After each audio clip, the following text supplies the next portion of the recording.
محمد وعلى آله وصحبه وبارك وسلم. الحمد لله رب العالمين. آمين يا رب العالمين. أما بعد، السلام عليكم ورحمة الله وبركاته. Hadirin hadirat rahimakumullah, yang dikasihi, yang dirahmati, lagi yang dimuliakan oleh Allah Subhanahu wa taala. Segala puji bagi Allah yang masih lagi memberikan kita kesempatan, diberikan nikmat hidup oleh Allah, serta diberi taufik oleh Allah, digerakkan hati serta anggota kita untuk menunaikan kewajipan yang difardukan oleh Allah Subhanahu wa taala. Segala puji bagi Allah Subhanahu wa taala yang melahirkan kita di kalangan umat Nabi Muhammad sallallahu alaihi wasallam, serta dipilih oleh Allah menjadi orang yang beriman. Alhamdulillah. Diharapkan hadirin hadirat sekalian senantiasa di dalam rahmat dan redha Allah Subhanahu wa taala. Mari sama-sama kita memperbetulkan niat kita di dalam menuntut ilmu. Mudah-mudahan Allah Subhanahu wa taala membukakan pintu-pintu ilmu yang bermanfaat untuk kita semua, serta diberi segala kelebihan yang Allah janjikan terhadap orang-orang yang menuntut ilmu, insya-Allah. Amin ya rabbal alamin. Baik, Allahumma salli ala sayyidina Muhammad. Malam ini giliran kitab Muniyatul Musalli pada muka surat kitab Rumi, muka surat berapa tadi Ustaz? 55. Kitab saya muka surat 37. Kitab saya 37. Kulit sama tak? Kulit sama tapi isi dia lain. Saya punya kitab ni 37. Perkara penyempurnaan sembahyang, kan? Betul tak? Baik, Allahumma salli ala sayyidina Muhammad.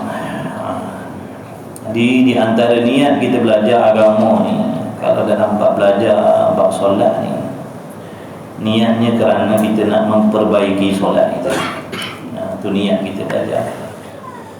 Selain daripada nak menjunjung perintah Allah, selain daripada itu kita nak mengetahui tata cara, syarat, rukun melakukan sesuatu ibadat yang diperintahkan oleh Allah Subhanahu wa taala.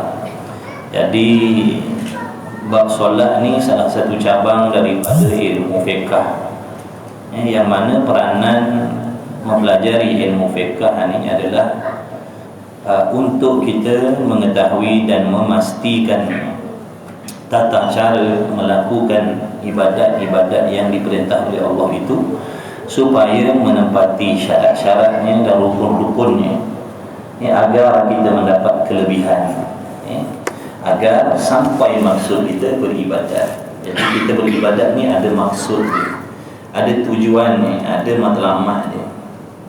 Tidak lain tujuan dan maksud kita beribadat agar diterima oleh Allah,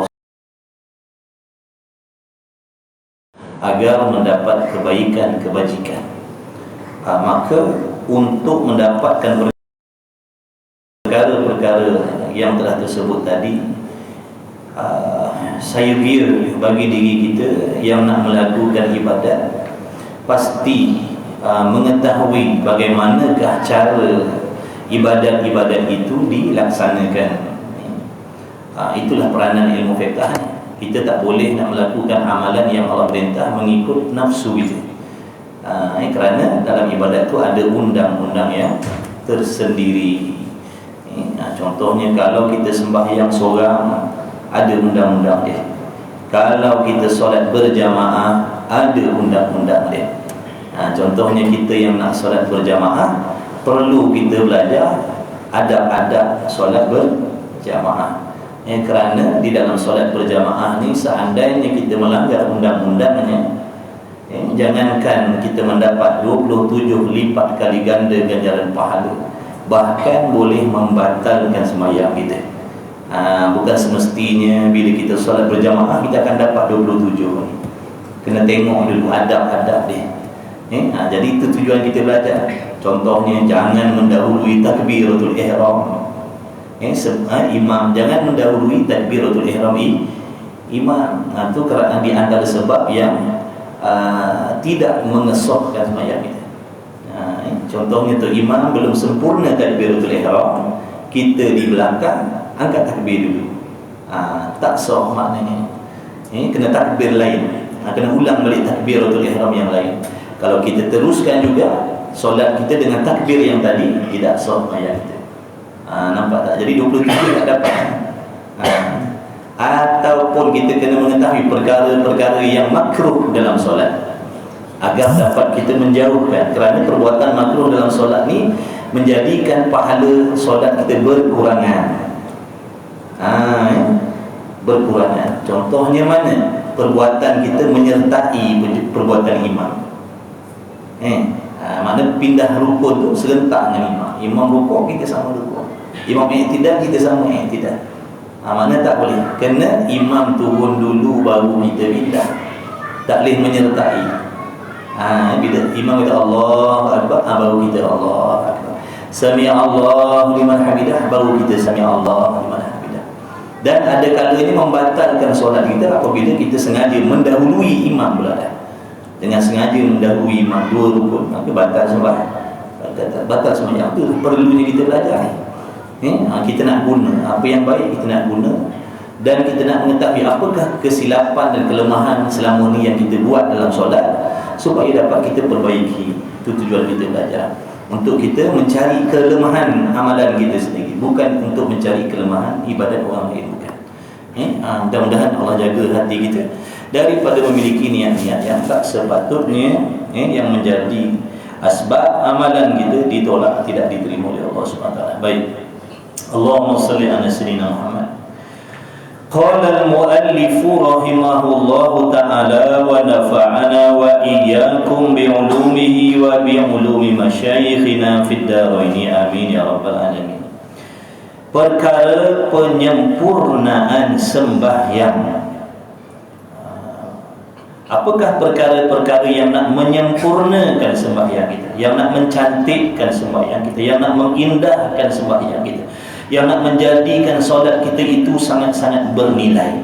Kerana sebelum ni dulu, tajuk yang sebelum ni, Musannif rahimahullah ta'ala telah menerangkan kepada kita perumpamaan solat. Solat ni diumpamakan seperti hadiah kita kepada Allah, ataupun seperti hadiah seorang rakyat kepada raja dia. Hadiah seorang rakyat kepada rajanya, sudah tentulah hadiah yang nak dipersembahkan kepada raja ini hadiah yang paling mahal sekali, yang paling cantik sekali, yang paling indah sekali, yang paling berharga sekali, agar raja tadi meredai kita yang memberi hadiah tadi. Sebaliknya kalau hadiah yang diberikan kepada raja tadi hadiah yang tidak bernilai, hadiah yang lekeh, ini akan mengundang kemurkaan raja. Kerana seolah-olah kita nak merendahkan martabat raja dengan mempersembahkan hadiah yang tidak bernilai. Begitulah juga solat. Kata ulama, orang yang buat lebih kurang solat ni ibaratnya orang yang buat lebih kurang pangkat dan darjat Allah Ta'ala. Na'udzubillah min dzalik. Ini kesilapan orang yang dah solat. Ini cerita orang dah solat, tuan-tuan. Ini bukan cerita orang tak solat. Tak solat memang tak masuk daripada awal lagi dah. Sebab tu jangan kita pernah merasakan kita dah baik, kita dah sempurna apabila kita dah menunaikan sembahyang. Kerana ada di kalangan orang-orang yang solat tapi masih dibenci oleh Allah Subhanahu Wa Taala. Dengan sebab itu kita kena belajar, pastikan kata ulama, di dalam apa juga amal ibadat yang zahir yang kita lakukan, laksanakan ini, contohnya seperti solat, dia kena mengiringi dengan amalan hati, amalan batin. Dia kena seiring. Maknanya kita tidak boleh mengambil berat untuk menyempurnakan kelakuan zahir ibadat kita, tetapi tanpa memperdulikan amalan hati kita. Jadi kata ulama, di antara perkara yang mesti ada di dalam hati seseorang yang nak melakukan amal kepada Allah, yang pertama sekali mestilah dilakukan amal tadi dalam keadaan dia memiliki akidah yang betul terhadap Allah. Akidah ni mesti betul. betul. Solat tu zahir. Qiyam, rukuk, i'tidal, sujud itu amalan zahir. Makna dia kena pastikan imannya, akidahnya betul terhadap Allah. Kemudian sabar dalam ibadat, kemudian khusyuk dalam ibadat, kemudian ikhlas dalam ibadat. Ini maknanya amalan batin mesti kena seiring. Barulah amalan itu tadi, amalan contohnya sebagai solat tadi akan menyampaikan seseorang hamba itu kepada maksud dia. Kalau tak sampai maksud, mesti suci hati, bersih hati daripada penyakit yang dibenci oleh Allah. Kalau tidak, meskipun kita solat, kita tidak akan mendapat keredaan Allah. Ini yang perlu kita belajar. Banyak benda yang kita nak kena belajar. Jadi kita harap Allah Ta'ala beri kita taufik, boleh duduk dalam majlis ilmu selalu. Moga-moga Allah beri kesihatan, keafiatan, umur yang panjang, lagi berkah, kerana banyak lagi perkara yang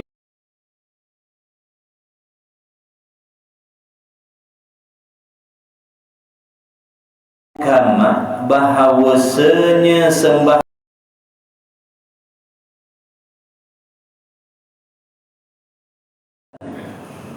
dalam solat yang kita dirikan ni kata hukama, kata bijak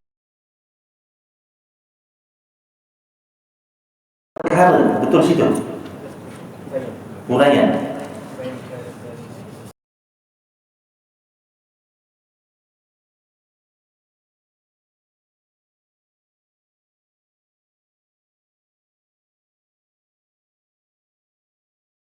Apakah perkara yang nak menyempurnakan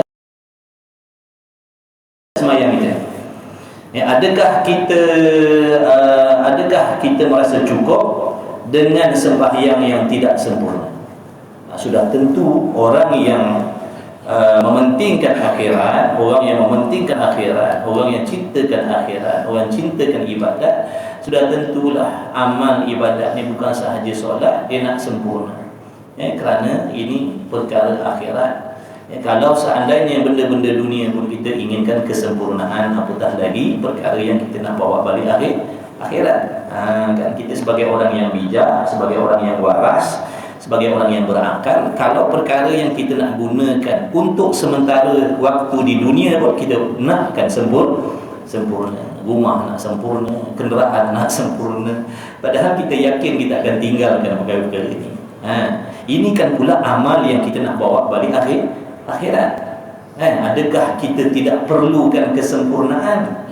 Adakah kita tidak perlukan kesempurnaan? Sedangkan solat ini adalah sesuatu ibadat yang kita nak bawa balik akhirat, yang menjadi asbab kita mendapat kesenangan, kebahagiaan nanti di hari kiamat. Adakah cukup dengan ibadat solat yang tidak sempurna? Kecuali orang yang tidak mempercayai kesenangan akhirat, ataupun orang yang tidak mencintai akhirat. Ada pun orang yang cinta kepada akhirat, dia nakkan amalannya sempurna. Maka wajiblah bagi kita musalli, orang yang solat, mengetahui apakah perkara-perkara yang nak menyempurnakan sembahyang kita. Mudah-mudahan dengan kita mengetahui dan cuba mengamalkan perkara-perkara ini, sembahyang kita daripada tidak sempurna menjadi lebih sempurna, sebagai hadiah yang kita nak persembahkan kepada Allah Subhanahu wa taala. Baik. Adapun ilmu, ini di antara perkara yang nak menyempurnakan sembahyang, yang pertamanya adalah ilmu, pengetahuan. Tidak akan sempurna sembahyang seseorang itu tanpa ilmu. Tidak akan sempurna solat seseorang hamba itu kecuali dengan ilmu, yakni pengetahuan yang bersangkut paut dengan sembahyang itu. Ada caranya. Jadi perlu kita belajar, wajib kita belajar. Apa hukum mempelajari ilmu yang bersangkut paut dengan sembahyang? Hukumnya fardu ain. Fardu ain. Belajar bab solat ni fardu ain, sama ada laki-laki, perempuan. Yang muslim wajib belajar ilmu solat ni, kerana ilmu solat ni ataupun solat itu terhenti di atas kefahaman kita tentang sembahyang. Yang pertama ilmu, adapun ilmu itu terbahagi kepada 3 wajah, 3 bahagian. Pertama, Pertama, bahawa diketahui, yakni orang yang sembahyang itu, kita yang nak sembahyang ni perlulah kita tahu fardu daripada sunatnya. Dalam solat, apa yang fardu, apa yang sunat. Kenapa perlu kita tahu? Kenapa kita mesti kena tahu mana yang fardu, mana yang sunat, mana yang wajib dan mana yang tidak wajib dalam solat, supaya kita boleh melaksanakan. Contohnya, kita mendirikan solat tanpa kita mengetahui apa yang fardu dalam solat, boleh jadi kita akan tinggalkan. Boleh jadi kita akan tinggalkan perkara yang menjadi fardu di dalam sembahyang, yang mengakibatkan sembahyang tidak sah. Jadi perlu kita belajar apakah perkara yang difardukan dalam solat. Dalam solat tu apa perkara perbuatan yang wajib, yang mesti dibuat. Apakah bacaan yang mesti dibacakan, kita kena tahu. Contohnya, saya solat tanpa ilmu.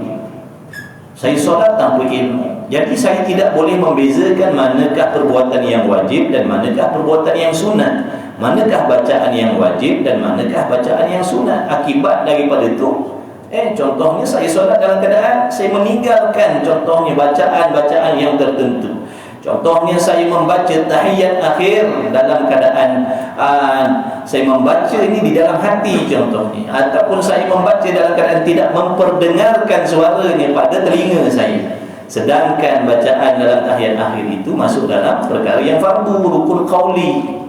Yang mana rukun-rukun qauli ini wajib dibaca dengan memperdengarkan suara pada telinga kita. Tapi oleh kerana saya tak tahu, saya solat macam biasa, tapi dalam waktu saya membaca tahiyat akhir, saya membaca dalam keadaan tidak memperdengarkan suara pada telinga saya. Adakah sembahyang saya sah? Sembahyang saya tidak sah, kerana saya telah meninggalkan perkara yang fardu. Ataupun tumakninah contohnya, saya solat tanpa tumakninah. Ibaratnya perbuatan saya daripada qiyam sampailah kepada salam tu ibaratnya seperti satu perbuatan. Yang mana tumakninah ni peranannya untuk menceraikan satu rukun dengan satu rukun yang lain. Berhenti seketika.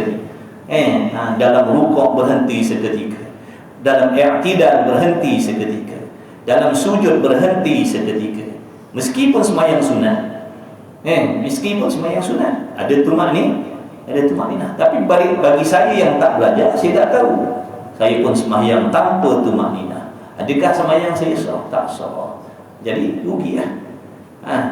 Orang yang solat dalam keadaan tidak sah, selagi dia tidak mengulangi sembahyang dengan sembahyang yang sah, dia termasuk dalam golongan orang yang meninggalkan sembahyang.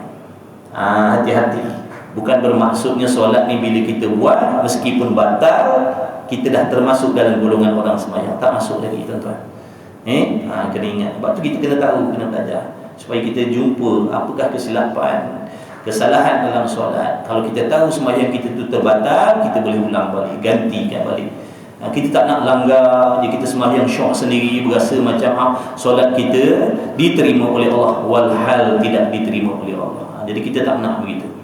Jangan ambil mudah, jangan ambil ringan dengan ibadat, lebih-lebih lagi sembahyang. Sembahyang gitu. Makna ibadat yang dilakukan oleh tubuh badan yang paling utama sekali, yang paling besar sekali. Ibadat solat dengan haji besar lagi sembahyang. Haji, umrah, solat besar lagi solat. Tapi malang bab solat ni orang tak ramai nak datang khusus, betul? Bab solat orang tak ramai nak datang khusus. Pernah tak dengar orang pergi khusus sembahyang? Ni khusus sembahyang ni. Tapi tuan-tuan nampak tak kereta banyak parking? Ada tak rela jaga? Tak ada kan? Tapi khusus haji ramai tak? Ramai. Khusus umrah ramai tak? Ramai. Sebab apa tuan-tuan ni? Keluar duit. Sebab haji umrah keluar duit. Jadi orang bersungguh-sungguh belajar, takut haji umrahnya tidak sah. Pada mereka, kalau haji aku, umrah aku tidak sah, bazir duit aku, habis ribu-ribu dah. Jadi tak ada faedah membazir kalau aku pergi haji umrah tapi haji umrah tu tidak sah. Jadi rugi. Rugi tak mana? Rugi tak dapat pahala ke? Bukan, rugi sebab dah keluar duit banyak. Sembahyang kena bayar tak tuan-tuan? Tak kena. Sebab tu kita buat tak perlu. Tak sah pun tak apalah, bukan kena bayar pun. Just tonton tengok mana-mana kursus haji umrah ramai orang. Tapi kursus sembahyang orang tak ramai nak belajar. Sedangkan kalau ini tak diterima oleh Allah, haji umrah kita pun takkan diterima oleh Allah.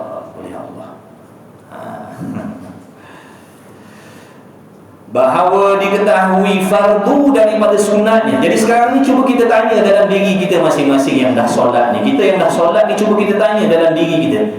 Adakah kita dah tahu dan dah pasti dalam solat apa yang fardu dan apa yang sunat?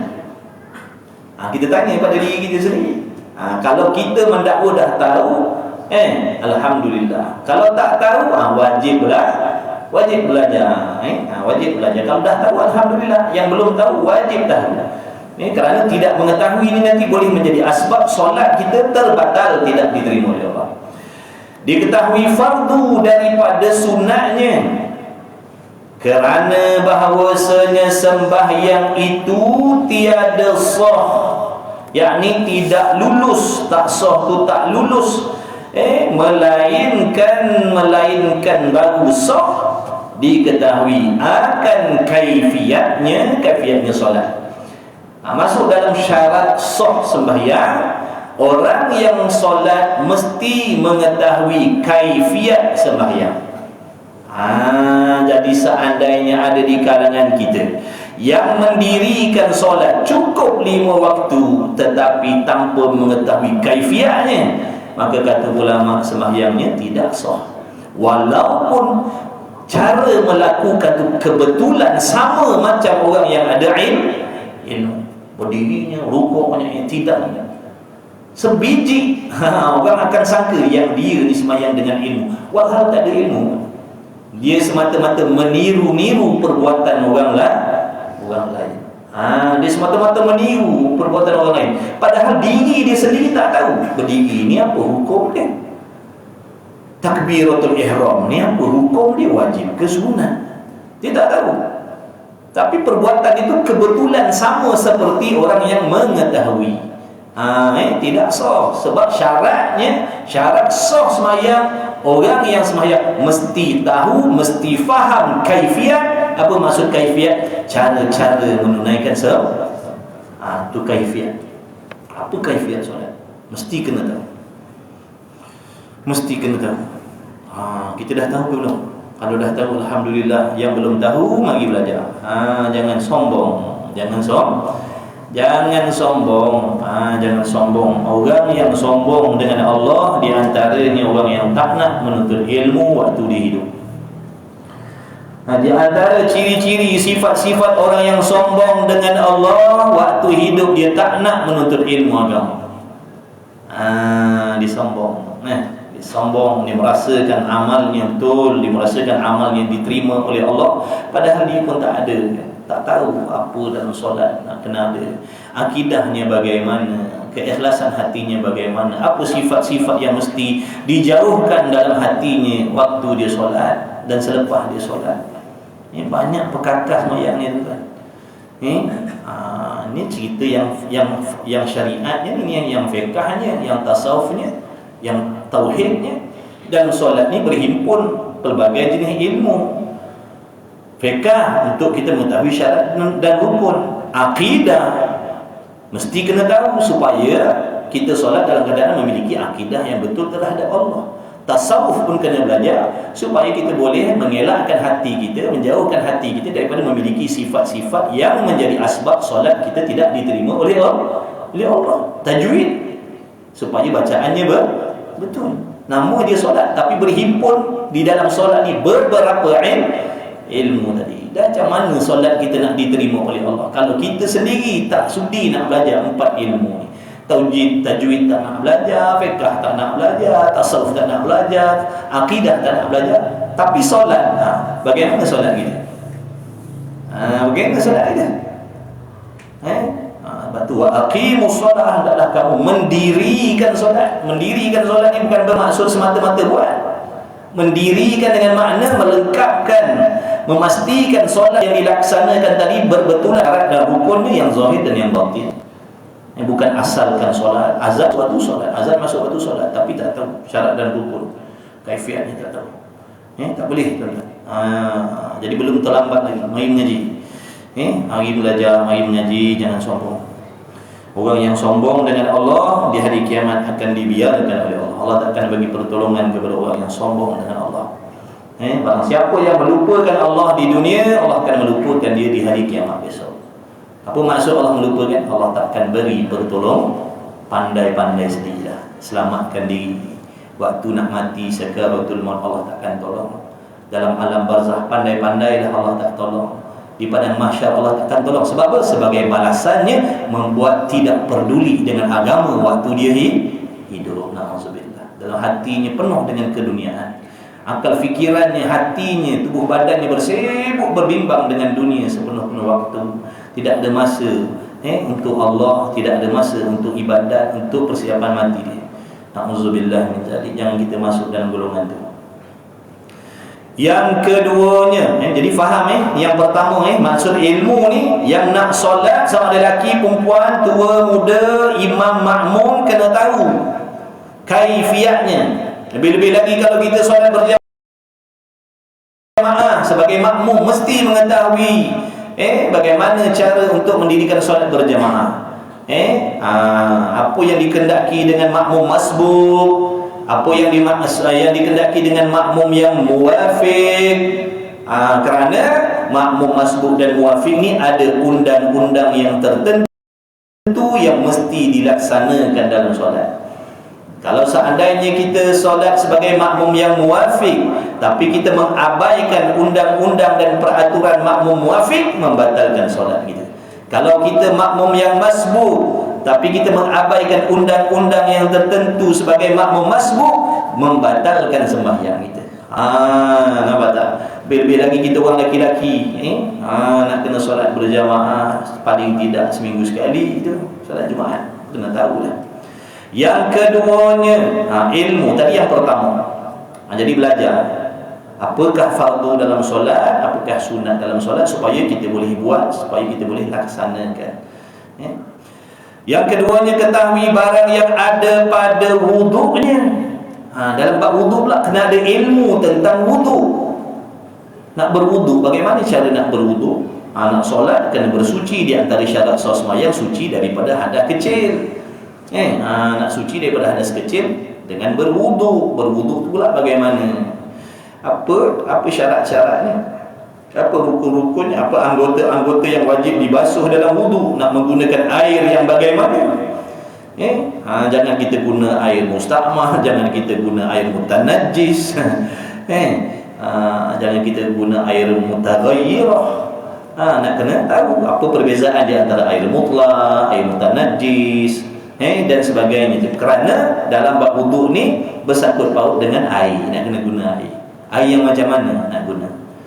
Bukan sebarang air.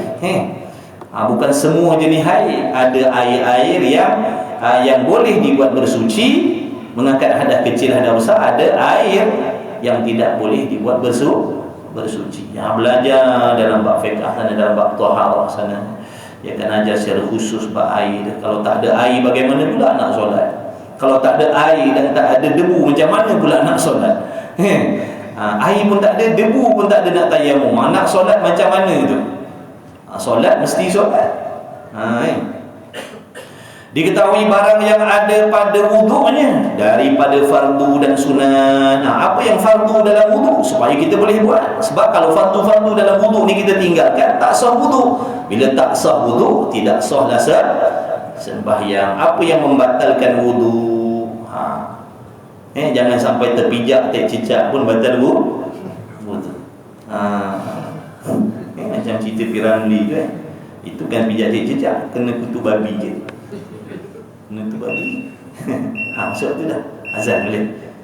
Sila-sila. Bagilah dengan azan, insyaAllah. Sekejap je. Kopi. Apa tu?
Jadi perkara yang menyempurnakan sembahyang yang pertama sekali ilmu.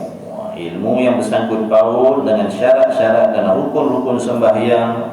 Ilmu yang bersangkut paut dengan syarat-syarat ataupun rukun-rukun wudu. Dalam wudu apa yang fardu, apa yang sunat mesti kita kena tahu. Dan bagaimanakah air yang bagaimana yang boleh dibuat bersuci, apakah air yang tidak boleh dibuat bersuci, apakah air yang boleh digunakan untuk mengangkat hadas kecil.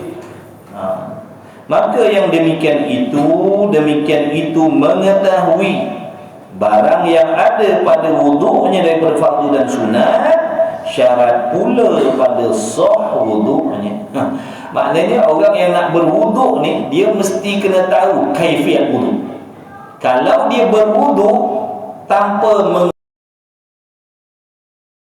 walaupun kebetulan basuhannya sama seperti basuhan orang lain, pada zahirnya tengok Padahal tuan empunya diri tak tahu pun mana syarat, mana rukun, mana yang fardu, mana tidak. Tidak sah wudu dia. Nampak tak tu? Pentingnya ilmu. Jadi ibadat ni kita tak boleh buat suka hati. Afdalul a'malil ilmullahi innal ilma yanfa'uka ma'ahu qalilul amali wa kathiruhu wa innal jahla la yanfa'uka ma'ahu qalilul amali wa la kathir. Ada hadis menyebutkan seafdal amalan itu ialah mengetahuikan Allah Ta'ala, yakni seafdal-afdal amal adalah mengenal akan Allah Subhanahu Wa Ta'ala. Kemudian kata Nabi SAW lagi, sesungguhnya ilmu itu memberi manfaat akan dikau sertanya ilmu sedikit amalnya dan banyaknya. Maknanya amalan itu, sesuatu amal itu akan kita dapat mengambil manfaatnya walaupun sedikit amalnya ataupun banyak amalnya dengan adanya ilmu. Bila amalan tadi disertakan dengan ilmu, sedikit pun kita akan dapat manfaat, kalau banyak pun kita akan dapat manfaat. Dan kejahilan itu tiada memberi manfaat akan dikau sertanya kejahilan, sedikit amalannya dan banyaknya. Tapi kalau kita beramal dengan kejahilan, sama ada amalannya sedikit ataupun amalannya banyak, kedua-duanya tidak akan memberi manfaat. Itu ruginya. Ruginya kalau kita tidak mahu menuntut ilmu waktu kita hidup. Dan ada hadis yang lain, afdalul amalil ilmu billahi qalilul amali yanfa'u ma'al ilmi. Sedikit amalan itu akan memberi manfaat dengan ilmu, walaupun amalannya kecil, tapi dengan ilmu yang kecil tadi diterima oleh Allah. Sebaliknya, kalau kita lakukan amal sebesar apapun, berjihad fi sabilillah, mempertaruhkan nyawanya, berjuang fi sabilillah, tanpa ilmu takkan diterima oleh Allah. Contohnya, dia perang sabil dalam keadaan akidahnya salah terhadap Allah, ataupun dia pergi berperang sabil dalam keadaan niatnya untuk menunjukkan keberaniannya. Rugi. Rugi, sangat-sangat rugi.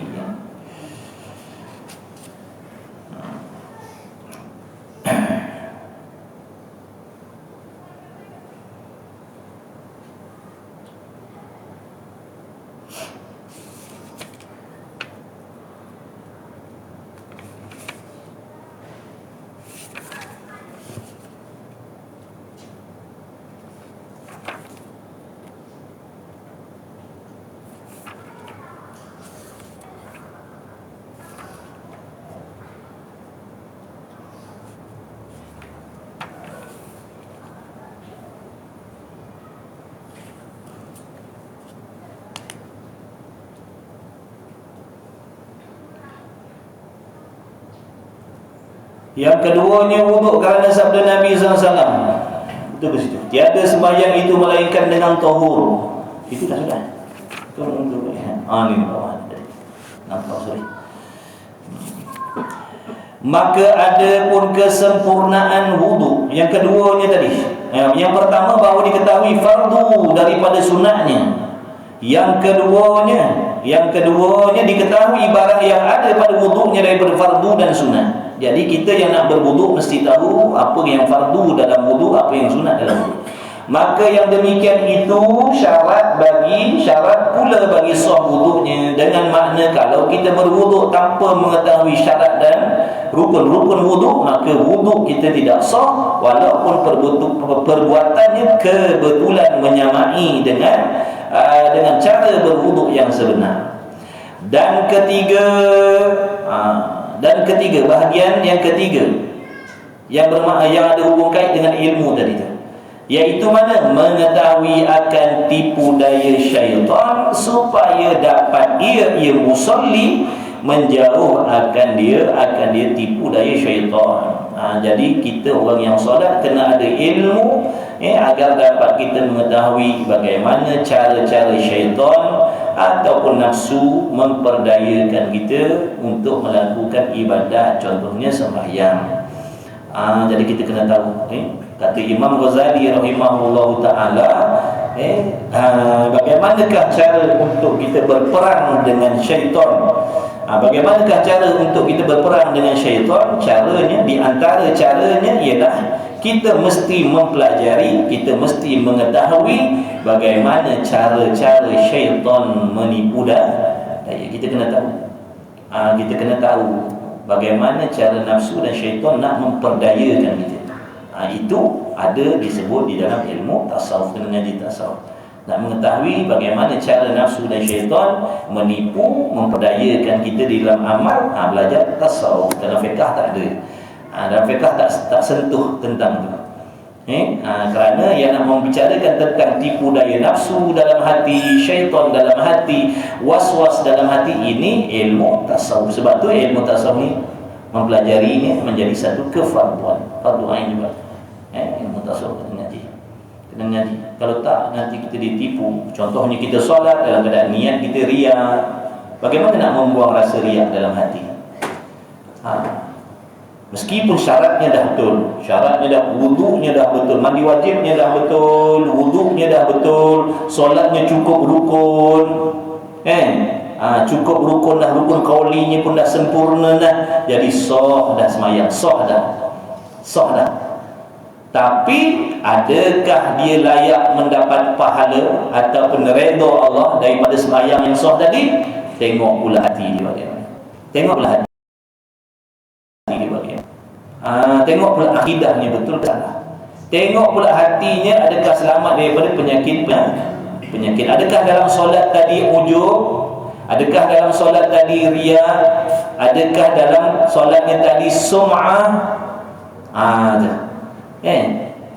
Apabila ada penyakit-penyakit ini tadi dalam hati-hati orang yang solat, meskipun telah cukup syarat dan rukunnya, meskipun telah sayangnya, dia tidak layak untuk mendapat kebajikan daripada solatnya, kerana hatinya tadi itu tidak memiliki sifat yang diwajibkan oleh Allah Subhanahu Wa Taala. Ataupun dalam solat tadi, di dalam hatinya terdapat sifat-sifat yang dibenci oleh Allah. Jadi bagaimana cara kita nak menjauhkan hati daripada ujub? Macam apa cara dia? Macam mana kita nak membuang penyakit ujub dalam hati kita? Bagaimana kita nak membuang penyakit riya? Kenapa? Apa sebab timbulnya ujub dalam hati? Apakah sebab timbulnya riya dalam hati? Apakah sebab timbulnya sum'ah dalam hati kita? Yang mana ketiga-tiga ni dosa besar kan? Ujub, riya, sum'ah ni dosa besar kan, dosa kecil. Jadi kita nak membuang sifat-sifat ni. Kalau tak, sembahyanglah bertahun-tahun pun. Sembahyanglah, berqiyamul lail lah, sembahyanglah berjamaah. Tapi dalam keadaan hati kita membawa sifat-sifat tadi tu, kita takkan dapat apa yang kita nak pada hamba tadi takkan dekat dengan Allah apabila ada benda-benda itu dalam hati. Maka mau tak mau kena buang, kena belajar bagaimana cara nak membuang penyakit-penyakit hati yang ujub, riya, takabur, sum'ah dalam ibadat tadi, khususnya sembahyang. Ada tak sia-sia, penat gitu sembahyang. Ada yang bangun berqiyamul lail, solat berjamaah, tak tinggal, tapi akhirnya tengok tak ada pun faedah yang dia dapat. Itu pentingnya ilmu. Kena tahu tipu daya syaitan supaya dapat ia musalli menjauhkan diri, supaya dapat kita buang, supaya dapat kita jauhkan diri, jauhkan hati, selamatkan hati kita daripada ada penyakit-penyakit yang menjadi asbab amalan kita tidak diberi kebajikan oleh Allah. Kemudian maka ada pun kesempurnaan wuduk itu hendaklah dikerjanya musalli ataupun orang yang nak berwuduk 3 perkara. Ni nak menyempurnakan wuduk pula. Pertama-tama engkau sucikan hati daripada khianat dan hasad.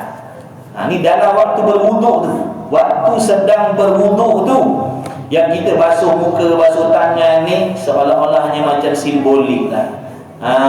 Menyucikan anggota kita yang zahir daripada najis-najis, hadas-hadas, dan isyarat kepada kita supaya menyempurnakan atau membersihkan anggota hati kita daripada penyakit-penyakit tadi itu yang menjadi asbab solat kita tidak diterima oleh Allah. Maknanya kita nak solat, setiap kali nak solat, sama ada solat fardu ataupun solat sunat, hendaklah kita laksanakan dalam keadaan bersih zahir dan batin. Bersih zahir, pakaiannya suci, wangi, indah, pakaiannya tidak semestinya baru tapi kemas, wangi contohnya.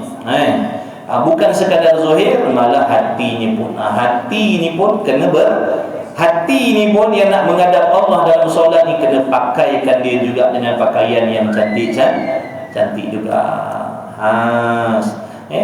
Pakaian cantik-cantik juga. Hati yang beriman, hati yang mengenal Allah, hati yang malu dengan Allah, hati yang takut dengan Allah, hati yang ada harap dengan Allah. Kata ulama ada 10 benda kena ada dalam hati kita setiap kali kita beribadah. Kena ada 10 sifat hati sewaktu kita nak buat amal ibadat yang zahir.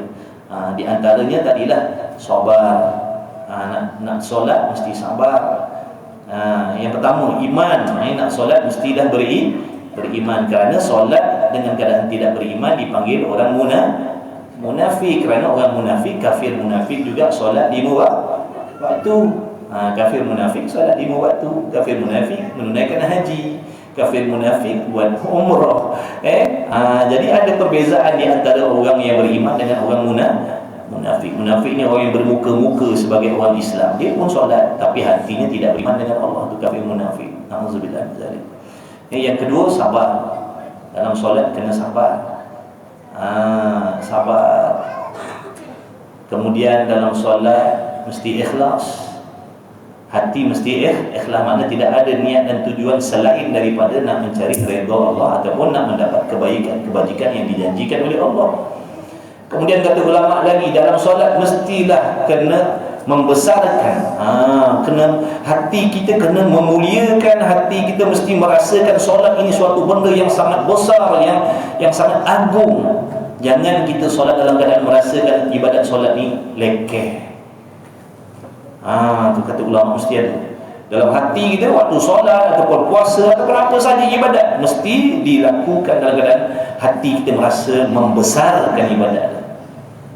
Jangan dilaksanakan dalam keadaan meremehkan. Dalam hati kita, alah semayang ni apalah sangat. Contohlah. Itu contoh merendahkan. Kena membesarkan. Kemudian apa lagi kata ulama, dalam hatinya mesti melakukan solat dalam keadaan seronok. Solat, puasa ke, baca Quran ke, mengaji ke, mengajar ke, kena ada seronok dalam hati. Ini benda-benda, sifat-sifat hati yang mesti ada dalam setiap amalan yang zahir. Barulah amalan yang zahir ni tadi kata ulama akan menggerakkan, mendekatkan kita, menyampaikan kita kepada Allah. Kalau tidak, semata-mata zahir sahaja, dia akan duduk situ, takkan bergerak ke mana. Kata ulama, takkan bergerak. Kerana amalan ini kenderaan yang nak menyampaikan hati hamba kepada Allah. Apa saja ibadat adalah, kata ulama, ibadat ni yang nak menyampaikan hati kita kepada Allah. Maka ibadat yang dibuat dalam keadaan hatinya kosong daripada 10 perkara tadi, ibadat itu tidak akan menyampaikan dia kepada Allah sampai bila-bila. Jadi kena usahakan 10 perkara tadi. Itu di antaranya. Kena buat dalam keadaan apa tadi? Membesarkan. Kena buat dalam keadaan hatinya apa? Rasa seronok, rasa lazat, merasakan lazat. Maknanya kalau kita solat dalam keadaan tak ada rasa lazat, maknanya belum sempurna lah sembahyang kita tu. Solat dah tapi dalam keadaan hatinya tak seronok lah, tak seronok. Buat dalam keadaan tak seronok. Jadi sepatutnya kena ada rasa seronok dalam solat. Ada rasa manis, rasa seronok dalam solat. Ini jadi benda-benda ni tak ada lagi. Sebab tu kita jangan rasa dah sempurna kita punya sembahyang. Sebab pada tilikan orang-orang ahli ibadat, maknanya jauh lagi sembahyang kita. Bayangkan tu, sedangkan kita dah sembahyang berpuluh tahun dah. Puluh tahun dah kita sembahyang, ada tak 10 benda tadi dalam hati? Allah Akbar. Sebab tu bila kita belajar makin nampak kelemahan, makin nampak kekurangan gitu. Makin belajar makin tahu, makin nampak kurang gitu, makin nampak jauh gitu.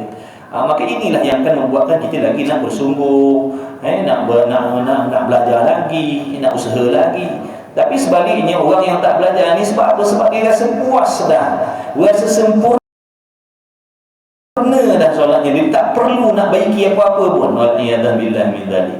Sifat apa? Al-aman dalam hatinya, merasa redha, merasa seronok, merasa puas hati dengan amalan ni yang pada hakikatnya masih jauh lagi. Masih jauh lagi. Orang yang ada ilmu dia takkan rasa puas dengan ibadatnya. Apa maksud tak rasa puas? Dia takkan rasa ibadatnya tu dah sempurna sebab dia ada ilmu. Yang ni aku tak ada. Tadi kata ulama dalam solat mesti ada rasa seronok. Kita tengok diri kita. Kita solat kadang-kadang tak seronok. Kita seronok. Jadi seolah-olah kita solat ni macam nak melepaskan satu tanggungjawab, satu bebanan. Sebab tu bila kita solat kita rasa lega. Lepas dah siksa aku hari ni. Ujung dah semayang. Kita rasa dia tu. Lepas tu azan. Azan dah. Bukan tadi melepas semayang. Nak kena semayang lagi. Dia itu kita. Saya lah. Saya tak tahu. Dan macam mana kita nak mendakwa kita dah dekat dengan Allah, sedangkan hati kita tak ada macam hati-hati orang soleh tu, ahli ibadat tu. Kemudian dalam hatinya mesti kena ada harap solatnya ataupun puasanya atau Qurannya atau zikirnya atau wiridnya diterima oleh Allah. Buat tadi ada hati harap, ya Allah harap kau terima lah. Kemudian dalam hatinya kata ulama mesti ada rasa takut kalau ditolak oleh Allah. Dalam hatinya kena ada perasaan takut kalau solatnya ditolak, tidak diterima oleh Allah. Itu di antara sifat-sifat yang mesti ada dalam hati tadi tu sewaktu menunaikan sembahyang. Jadi dalam wuduk ni kita diajar supaya menyucikan anggota zahir dan menyucikan anggota batin, iaitu hati, daripada sifat khianat dan hasad.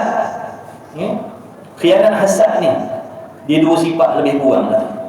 Yakni orang panggil iri hati pun orang panggil, hasad dengki pun orang panggil, dengki khianat pun orang panggil. Apa maksudnya? Dalam hati kita ada perasaan tidak suka, tidak senang, tidak seronok apabila saudara kita mendapat nikmat. Itu namanya, itu penyakit. Jadi kita semak dalam hati kita, ada tak benda tu? Dalam hati orang kita tak ada semak dalam hati kita sendiri. Ada tak dalam hati kita, sama ada dalam solat, luar solat, ada tak benda tu, sifat tu? Tak suka, tak senang, tak seronok, tak setuju apabila ada di kalangan saudara kita yang Islam mendapat nikmat daripada Allah. Sama ada nikmat yang bangsa dunia ataupun nikmat yang bangsa agama. Bila dia tengok, bila kita dengar je dia dapat kesenangan orang tu, kita rasa macam tak senang. Itulah dia tanda-tanda ada hasad dalam hati.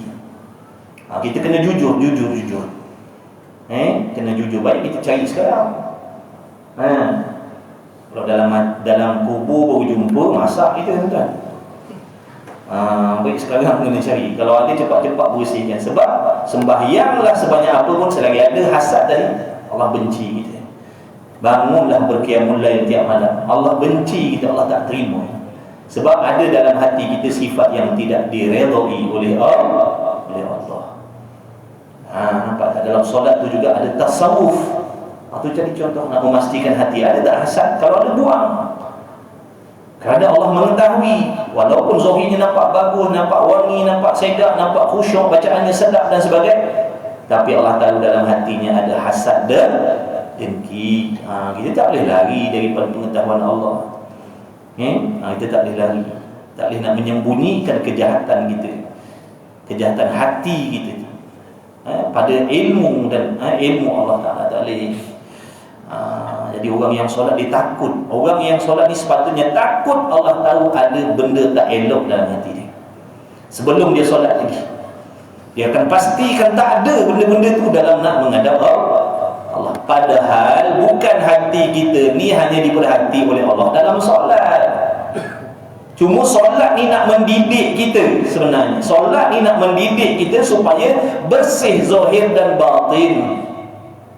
Setiap kali solat kita ni dididik supaya memastikan zahirnya bersih, batinnya bersih, zahirnya bersih daripada najis yang boleh dilihat oleh mata atau najis yang tak boleh dilihat oleh mata dalam solat. Mudah-mudahan di antara dua waktu solat ini pun hatinya bersih. Zuhur nak kena pastikan zahir ni, batinnya bersih. Nanti asar pun nak kena pastikan zahir batinnya bersih. Jadi kalau kita selalu pastikan, insya-Allah dalam kita tak sedar nanti di antara dua solat dan di antara solat-solat ni nanti dia hatinya zahir batinnya turut bersih. Jadi lama-kelamaan dia menjadilah orang yang senantiasa bersih zahir dan batinnya. Bukan maksud dalam solat sahaja. Nanti lepas solat ambil balik hasad dengki tu, bukan. Oh ni nak solat ni letak tepi dulu kan. Aku maafkan aku maafkan semua. Aku maafkan semua orang, aku maafkan. Tak ada seorang, tak ada terkecuali. Semua aku maafkan. Aku maafkan. Lepas Assalamualaikum warahmatullahi. Ambil balik. Tadi dalam solat dia letak tepi. Itu doa, ya Allah ampunkanlah segala dosa-dosa muslimin, muslimat, mukminin, mukminat atas alam semesta ni, kecuali ada kecuali. Kau ampunkan segala dosa muslimin muslimat kecuali Polan bin Polan, Polanah binti Polan. Yang ni kau jangan maafkan, ya Allah. Aku memang sakit hati dengan dia. Jadi siapa berani doa je?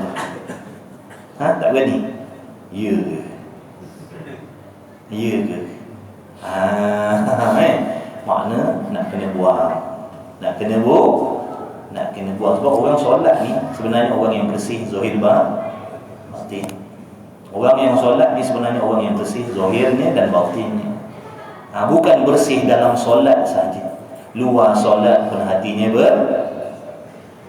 bukan dalam solat sahaja dia pemaaf, di luar solat pun dia pemaaf. Bukan dalam solat sahaja dia bukan pendendam, di luar solat pun dia bukan pendendam.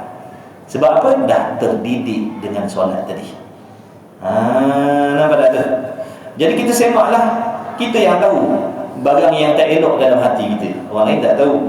Tuan rumah dia yang tahu barang perabot yang ada dalam rumah dia sendiri. Betul? Jadi kita yang tahu barang tak elok dalam hati itu, orang lain tak tahu.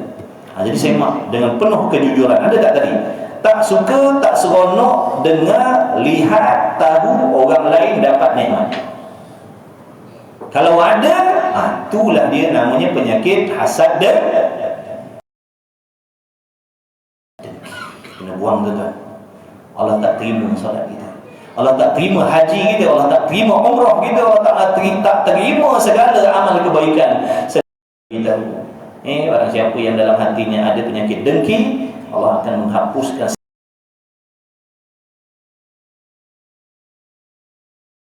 segala pahala kebajikannya.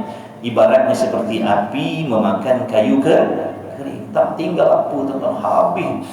Sembahyang kita, haji kita, umrah kita, bacaan Quran kita, sedekah kita, wakaf kita, buat baik pada mak bapak kita, taat pada suami kita, khidmat pada rumah tangga kita, habis selesai, habis licin. Dimakan dek penyakit hasad dan. Cuba kita bayangkan kalau kita mati dalam keadaan hati kita ada dengki ni, apa kebajikan yang kita nak bawa balik, tuan? Apa yang kita nak bawa, kebajikan apa yang kita nak bawa ni? Nabi kata habis dah. Nabi kata habis dah, bersih dah. Nabi tak bohong, tuan. Mustahil Nabi bersifat dusta. Ingat senang ke nak masuk syurga ni, tuan? Ingat ibadat ni mudah ke, tuan? Imam Ghazali kata ibadat ni payah. Orang yang kata ibadat ni mudah, orang yang jahil. Orang kalau ada ilmu dia kata ibadat ni payah, bukan mudah. Bahkan Nabi pun sendiri bagi tahu dah, nak menyampaikan kita kepada syurga tu kena jumpa macam-macam halangan, cabaran, dugaan, benda yang menyakitkan hati dan sebagainya. Bukan maknanya syurga ni kita boleh sampai dalam keadaan kita berseronok, bersorak, bergelak ketawa. Bukan. Jadi kena belajar baru kita tahu ibadat tu bagaimana supaya kita tidak mengambil remeh-temeh dengan ibadat. Payah, tuan-tuan. Kena buang dalam ibadat ada pantang. Ni di antara pantang ibadat. Jangan ada khianat, jangan ada hasad dalam hati. Bagi mana-mana orang yang nak beribadat kepada Allah, kena bersihkan hati. Kena usaha. Boleh ke tidak? Boleh ke tidak nak buang hasad orang perempuan? Beratnya. Jangan ada orang yang kita tak maafkan lagi. Jangan ada orang yang kita tak maafkan lagi. Selesaikan, supaya besok mudah perjalanan kita di hari kiamat. Maafkan, serahkan urusannya dengan Allah. Allah tak lupa, jangan risau. Setiap perbuatan baik itu ada balasan, perbuatan yang tak baik pun ada balasan. Contohi akhlak Nabi kita Muhammad sallallahu alaihi wasallam. Aku maafkan, dan aku serahkan kepada Allah. Aku tak nak ada hubung kait dengan makhluk besok di hari kiamat. Jangan. Jadi susahlah. Senang tak nak maafkan, tuan-tuan? Senang ke susah? Senang. Patutlah hari raya kita tengok masih batin senang je. Rupanya di lidah je. Jangan tak ada suasana hari raya ke tak? Jangan tak ada suasana hari raya. Masih batin. Sebab kalau tak ucap tu tak ada suasana raya. Jadi kita pun ucap lah, padahal dalam hati masih ada lah. Dalam hati ada lagi. Kita ni banyak dusta, kita ni banyak berbohong, kita ni tak jujur. Payah tuan-tuan nak baiki hati ni, bukan senang. Kemudian kena buang hasad, kena buang. Orang yang hasad ni orang yang tak percaya dengan qada dan qadar Allah. Orang yang hasad, orang yang dengki adalah orang yang tidak bersetuju dengan pembahagian rezeki daripada Allah. Orang tu senang siapa bagi? Orang tu senang siapa yang kehendak? Allah. Orang tu kaya siapa yang kehendak? Allah. Siapa yang bagi? Allah. Siapa yang bahagiakan dia? Allah. Kenapa kita tak senang? Kenapa kita tak setuju dengan aturan rezeki Allah? Sebab tu Allah sangat benci kepada orang yang hasad dengki, kerana mereka adalah orang yang tidak setuju dengan pembahagian rezeki Allah. Seolah-olah mereka lebih mengetahui daripada Allah.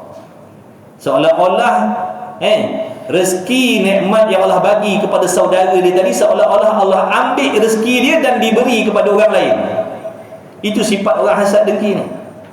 Dia merasakan kebahagiaan yang dimiliki oleh orang tu ialah dengan sebab apa? Allah ambil kebahagiaan dia dan diberikan kepada orang lain. Dia rasa macam tu. Padahal tidak. Yang kita punya, yang orang lain punya, orang lain pun. Hak orang takkan datang ke kita, hak kita takkan pergi ke orang lain. Kena ingat macam tu.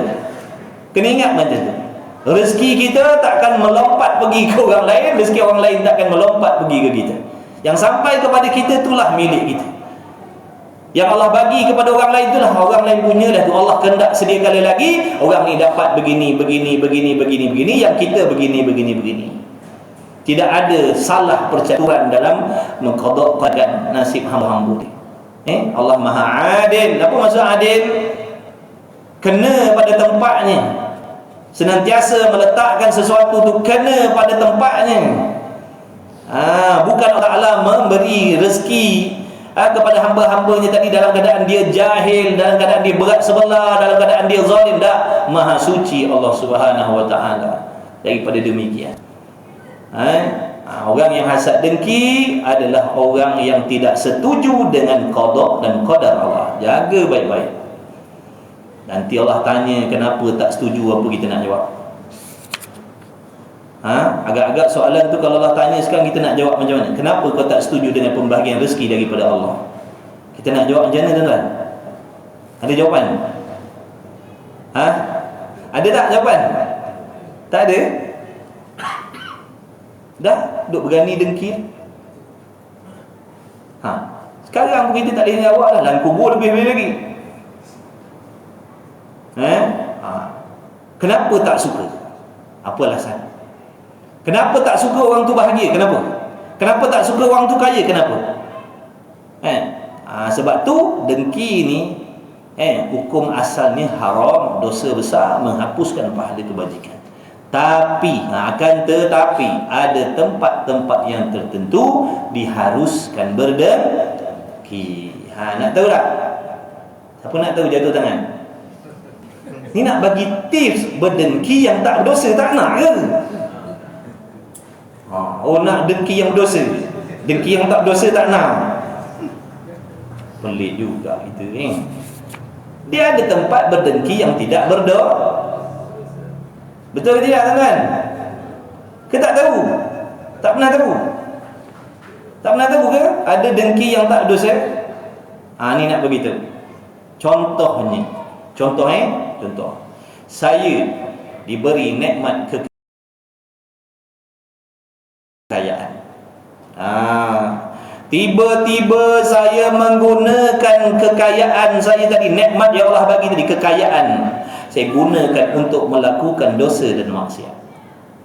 Saya menggunakan kekayaan saya untuk melakukan dosa dan maksiat dengan kekayaan saya tadi. Hati tuan-tuan doa, ya Allah, kau tariklah nikmat kekayaan dia tu. Tapi kena tanya dulu, kenapa tuan-tuan minta Allah tarik nikmat kekayaan saya tadi? Adakah dengan sebab semata-mata cemburu saya kaya, ataupun dengan sebab tuan-tuan tak redha nikmat kekayaan tadi saya gunakan kepada dosa dan maksiat?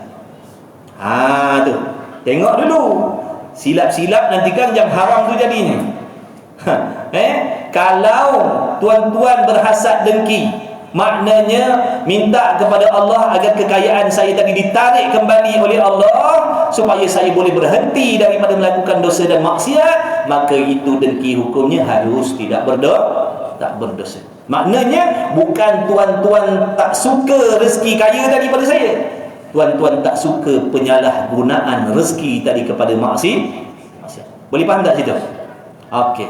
Tiba-tiba, bukti dia begini, tiba-tiba satu masa saya bertaubat kepada Allah, saya tak gunakan dah lagi kekayaan saya untuk buat dosa maksiat, maka dengan serta-merta perasaan dengki tadi dalam hati tuan-tuan pun hilang dah. Itulah dalil yang menunjukkan kedengkian yang ada dalam hati tuan-tuan selama ni tadi pada saya, dengki yang hukumnya harus. Tapi seandainya saya dah bertaubat, saya tak buat dah lagi dosa maksiat dengan harta pangkat jawatan saya tadi, tapi masih lagi dalam hati tuan-tuan mengharapkan agar kekayaan saya ditarik oleh Allah, inilah tanda-tanda dengki yang ada dalam hati tuan-tuan tadi, dengki yang hukumnya haram tadi. Boleh faham tak? Jadi hati-hati, kena tempatnya harus, salah kena jadi haram dan menghapuskan pahala kebajikan kita. Jadi siapa kata tak boleh berdengki? Boleh berdengki kalau kena tempatnya. Tips mengumpat nak? Tips mengumpat? Tak nak? Nak bagi tak mau. Tips mengumpat. Mengumpat tak berdosa, tak mau. Mengumpat ni ada kala berdosa, ada kala tak dosa mengumpat. Jadi belajar cara nak mengumpat. Masuk kursus. Nanti boleh mengumpat, hari-hari boleh mengumpat, tak dosa, tak menghilangkan pahala. Sungguh ni bukan ajaran sesat ni tuan-tuan. Lama kan dia kata pahaman sesat pula. Datang mengaji nanti insya-Allah tahu. Tasawuf ada mengaji kitab sini ada kitab tasawuf, kitab apa? Ada kitab tasawuf mengaji, nanti jumpalah tu insya-Allah. Kemudian apa lagi tadi? Pertama-tama kau sucikan hati daripada khianat. Jangan khianat dengan orang, Jangan risau, kebahagiaan kita, rezeki kita Allah cukupkan dah. Cuma rezeki ni kita kena faham, ada kala banyak, ada kala sikit. Dan rezeki ni bukan maknanya tu. Rezeki bukan duit. Kita rezeki je duit, rezeki je kaya, rezeki je mewah, sihat. Rezeki ni diberi taufik menuntut ilmu ni rezeki. Ada orang lain sihat tapi tak diberi rezeki menuntut ilmu. Ada orang lain sihat tak diberi rezeki sembahyang. Nampak tak? Rezeki tu macam-macam bentuk, bukan maknanya duit saja. Jadi kena buang. Doakan orang lain. Bila kita dengar ataupun kita lihat, tengok orang tu dapat nikmat yang masa dunia akhirat, doakan, ya Allah, kau jadikanlah dia hamba yang bersyukur. Dan tidak salah dalam agama kita minta kepada Allah, ya Allah, kau kurniakanlah juga kepada aku kekayaan, pangkat, jawatan seperti mana yang kau beri kepada dia. Kau rezekikanlah aku pun nak macam tu, ya Allah. Tak salah. Dengan syarat jangan mendoakan kesenangan yang ada pada orang lain tadi ditarik oleh Allah. Ya Allah, kau jadikanlah aku jutawan macam dia, yang dia kau terlungkup haupkanlah, ya Allah. Tu tak boleh. Itu jangan, tuan-tuan tu jangan. Ya Allah, kau berikanlah kebahagiaan dalam rumah tangga aku seperti yang kau berikan kepada dia itu, dan kebahagiaan dan keluarga dia itu kau jadikanlah maknanya berpalah bergaduh. Jangan. Itu tak boleh, itu hukumnya haram. Kemudian katanya musannif, dan hasad dan baghdun, maknanya marah-marah. Kena buang segala kemarahan dalam hati. Marah yang tidak bertempat, marah yang marah kerana hawa nafsu tu kena buang. Jadi kena bersihkan. Pendek ceritanya, hati kita ni kena bersih dari sebarang penyakit hati, sifat mazmumah yang dibenci oleh Allah. Sebab dalam solat ni secara khusus kita nak menghadap Allah ni, nak menghadap Allah secara khusus ni. Mana Allah lihat zahir dan batin kita ni. Allah pandang, Allah lihat, Allah tahu zahir kita dan hati kita bagaimana waktu kita solat. Walaupun tubuhnya nampak sujud, tapi hatinya tak kabur. Tubuhnya nampak tunduk dah. Tunduk ni isyarat merendahkan diri, tapi rupa-rupa hatinya sombong, takabur. Kena buang. Jangan ada sifat dalam hati, aku lebih baik daripada mereka. Jangan ada sifat tu, aku lebih baik daripada dia, aku lebih baik daripada mereka, dalam bab-bab kebaikan. Jangan. Adapun aku lebih banyak, aku lebih daripada orang tu, aku lebih daripada mereka dalam bab kejahatan, itu dipuji oleh Allah. Apa maksud tawaduk? Merendah diri, lawan bagi takabur. Takabur ni kita merasakan diri kita lebih daripada orang lain dalam bab kebaikan. Itu takabur. Dalam bab takabur, merasakan diri lebih baik daripada orang lain dalam bab kebaikan. Contohnya, saya merasakan dalam bab amal soleh ni, sayalah yang terlebih baik daripada orang lain. Itu nama takabur, sombong. Dalam bab ilmu, saya merasakan saya lebih daripada orang lain. Dalam bab warak, dan saya berasa saya lebih daripada orang lain. Dalam bab merendah diri, saya merasakan sayalah yang paling merendah diri nak bandingkan dengan orang lain. Itu namanya takabur.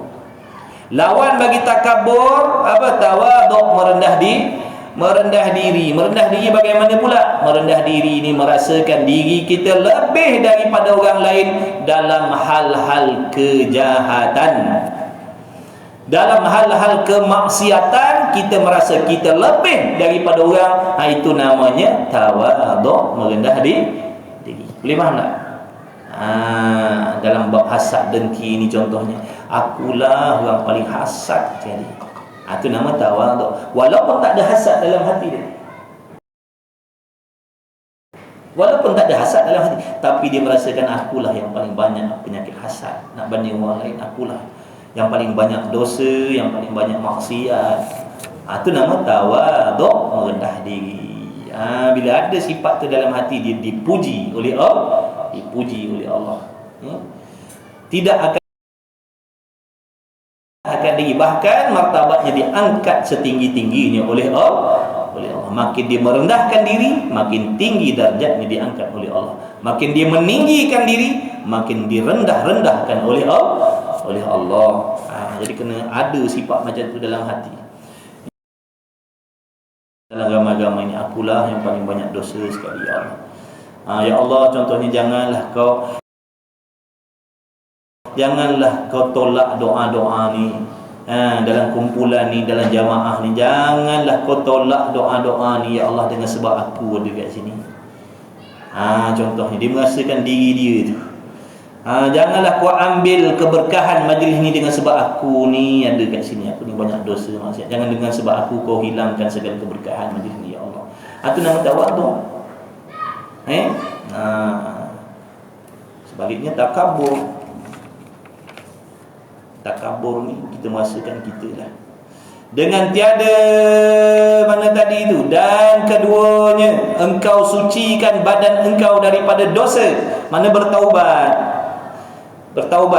sucikan badan kita daripada dosa dengan mana bertaubat. Mana sambil-sambil kita wuduk tadi kita beristighfar dan minta ampun kepada Allah. Ya Allah, ampunkan dosa mulut aku ni, banyak cakap benda haram, aku azam tak nak cakap lagi benda haram. Kau ampunkan dosa tangan aku ni banyak usaha buat benda haram, jari aku ni banyak tulis benda-benda haram, aku taubat ya Allah, aku azam tak nak dah tulis benda-benda jahat, contohlah. Kepala, waktu basuh kepala, ya Allah, kau ampunkanlah dosa-dosa yang dilakukan oleh akal fikiran aku ni, duk selalu memikir pagi petang siang malam tentang hal-hal dunia, risau tentang dunia, tak ada risau tentang ibadat, tentang akhirat. Ya Allah, ampunkanlah. Begitulah seterusnya. Dan ketiganya, sempurnakan basuh pada anggota wuduk dengan sempurna. Basuh anggota wuduk dengan sempurna, dengan tiada berlebih-lebihan. Jangan berlebih-lebih pula, jangan berlebih-lebih dalam membasuh tadi. Mana jangan membazir, jangan membazir menggunakan air waktu kita nak mengambil wuduk. Itu nak habis dah tu. Drop gear dah tu. Drop gear dah. Adapun pakaian, adapun pakaian itu, maka sempurnanya pakaian itu dengan 3 perkara. Jadi pakaian solat pun nak kena sempurna juga. Ni sebab nak sembahyang yang sempurna tadi, kena pastikan semuanya ni. Tu ilmunya, kemudian pasal wuduknya, pasal wuduknya, tu. Kemudian pasal pakaiannya pula. Adapun pakaiannya, maka menyempurnanya itu dengan 3. Yang pertama, bahawa ada ia pakaian yang nak digunakan dalam solat tadi halal. Pakaian yang kita nak guna dalam solat, yang nak bawa dalam solat ni adalah bersumber daripada rezeki yang halal. Bukan guna duit haram beli jubah, bukan guna duit syubhah beli jubah, beli telekung. Maknanya guna duit yang halal. Ataupun kita rembat jubah orang, rembat telekung orang pakai buat semayang. Itu pakai pakaian yang haram dalam semayang. Pastikan pakaiannya halal, duit yang halal. Jangan duit haram. Menang loteri beli jubah, menang loteri beli serban, menang loteri, menang judi beli telekung. Kita yang judi tak semayang. Tiba menang pula dia malam tu. Beli telekung banyak, sedekah pula kat masjid. Niatnya baik, niat tak menghalalkan cara. Niat tak menghalalkan cara, tuan-tuan. Syariat kena jaga. Dan keduanya, suci pakaian tadi daripada najis yang tiada dimaafkan. Di sinilah pula melibatkan bab mencuci najis, basuh najis orang perempuan. Walaupun tugas basuh baju ni bukan kewajipan orang perempuan, betul tidak? Betul tidak perempuan? Basuh pakaian bukan kewajipan orang perempuan, betul? Betul. Semangat dia jawab. Tetapi jaga, tapi ni jaga. Bila suami perintahkan basuh, jadi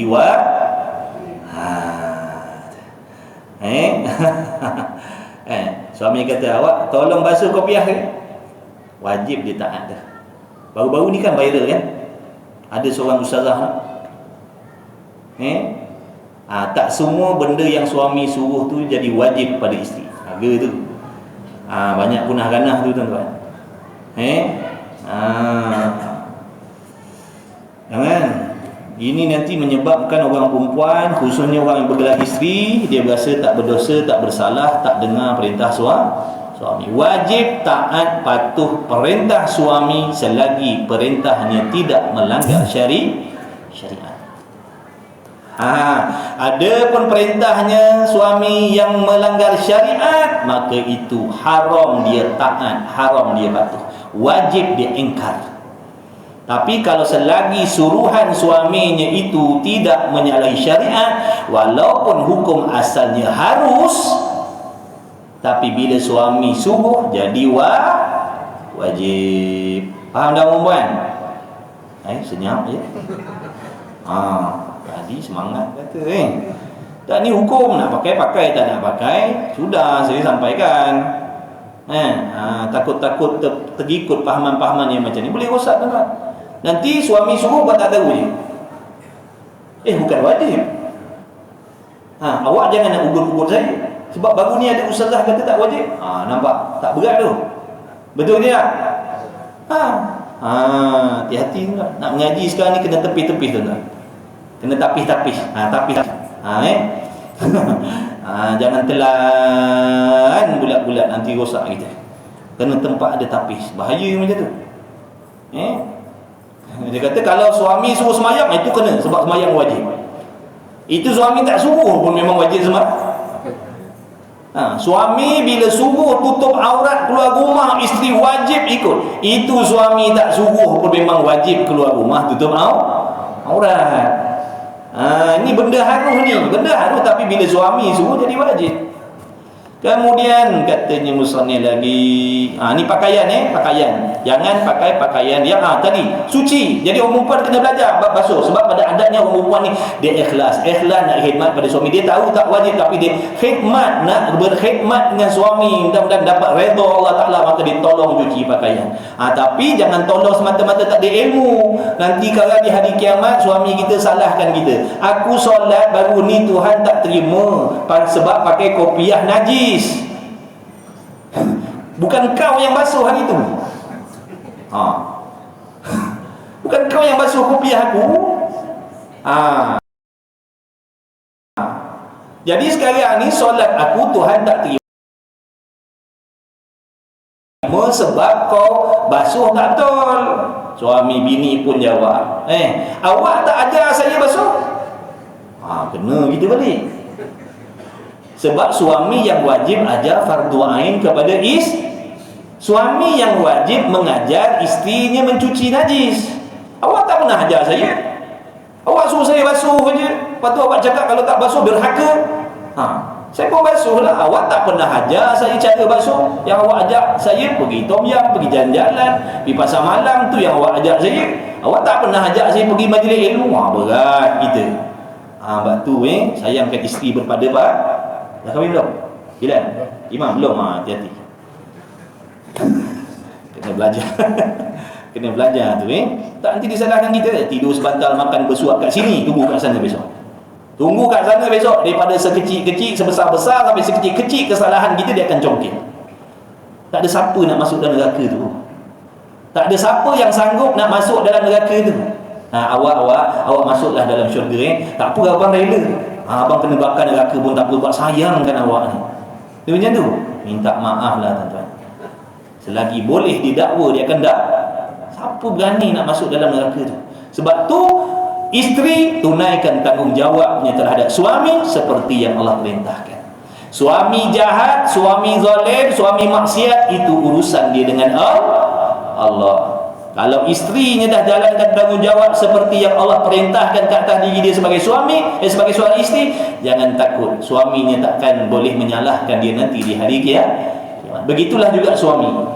Jalankan tanggungjawab seperti yang Allah perintahkan sebagai seorang suami.